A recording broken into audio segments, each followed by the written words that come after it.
Chapter 3 New Beginnings.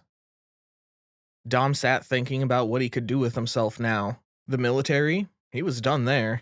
The security job? Nope. He wanted to do something simple, work on a farm, pick fruit, maybe herd sheep. His phone rang with an unidentified number appearing on screen. He hadn't seen that for quite some time. He answered it.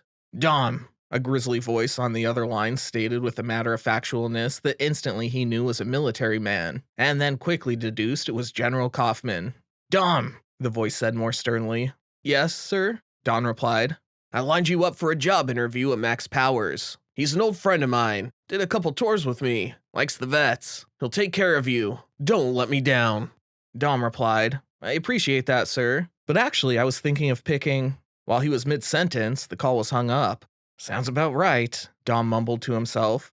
The army had taught him many things. Maybe Kaufman was right. This security job could be the change he needed. Something slower paced while he could reflect on things. Dom went for the interview and was hired. He'd cleaned himself up and was dressed sharp on his first day standing in uniform in the lobby.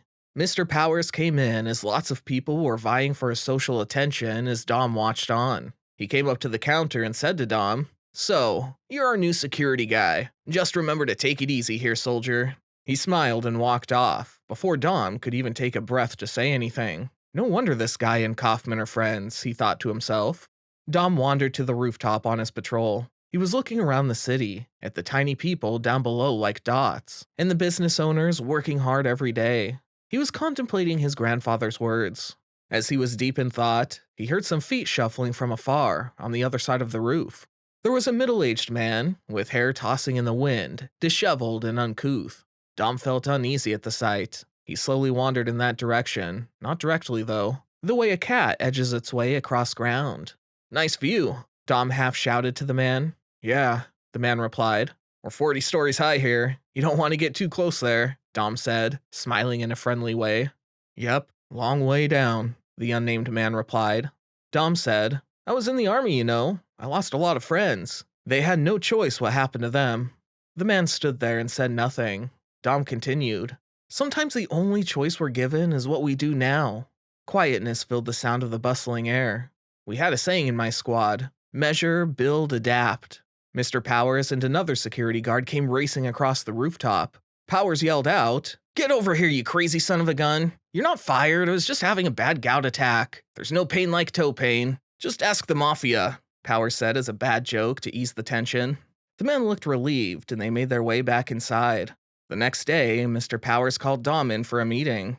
Dom, I see Kaufman was right about you. You did a great job with that guy. I can't afford to lose another accountant. You know they are a sorry lot. There's a head on that shoulder of yours and I want to use it. Thanks, Mr. Powers. Really, I was just telling... Mr. Powers interrupted. Good, that's great. I was thinking, what I need is someone with good execution. Someone not afraid to deliver a message and create a battle plan for our new acquisitions. Our clients as part of the Joint Projects Division. I need you to lead a team. We're getting crushed out there with all these new startup techs. Unicorns, they call them. More like horse crap if you ask me.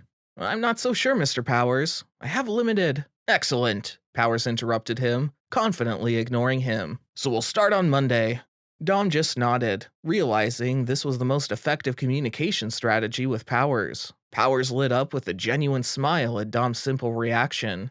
Dom went home thinking about his past training and his future opportunity. He contemplated his past monotonous jobs he had done in his youth during the completion of his college. All companies sell solutions. Every product and service is a solution. Companies hire people to fulfill a need to solve a problem, which means there's only one job. He stopped his pen and then wrote, Every problem has a solution, laughing sporadically, thinking of his grandfather. He went back to his bed to sleep. Thoughts were roaming in his mind.